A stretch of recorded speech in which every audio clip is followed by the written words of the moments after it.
మీరెప్పుడైనా చికెన్ దమ్ బిర్యానీ కాకుండా ఎగ్ దమ్ బిర్యానీ తిన్నారేమో ఒకసారి కామెంట్ చేసేయండి. నేనైతే ఈరోజు ప్రిపేర్ చేశాను.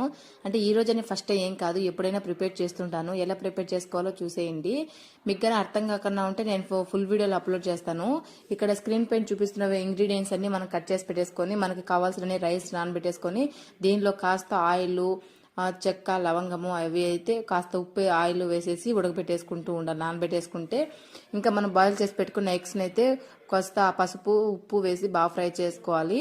ఇంకా పక్కన తీసి పెట్టేసుకున్న తర్వాత అదే ప్యాన్లో ఇంకొంచెం ఆయిల్ వేసి పట్ట, ఈ లవంగాలు, ఇలాచీలు ఇవి అయితే వేసేసుకొని బాగా ఫ్రై చేసుకోవాలి. పచ్చిమిర్చి, ఆనియన్స్, అల్లం వెల్లుల్లి పేస్టు, కాస్త కరివేపాకు, కొత్తిమీర ఇవన్నీ బాగా ఫ్రై అయిన తర్వాత మనం కట్ చేసి పెట్టుకున్న టమోటాలను అయితే వేసేసి కొంచెం ఉప్పు, కొంచెం పసుపు అయితే వేసేసినాం అనుకో పేస్ట్ బాగా తొందరగా అవుతుంది. కాస్త ధనియాల పొడి, చికెన్ మసాలా, గరం మసాలా వేసాను. ఇంకేం వేయలేదు ఎక్కువ మసాలాగా. ఇంకా అన్నం అయితే కొంచెం 90% ఉడికిన తర్వాత చూసుకొని అన్నం వంచేసుకోవాలి. వంచిన తర్వాత మళ్ళీ సగం పెట్టకూడదు.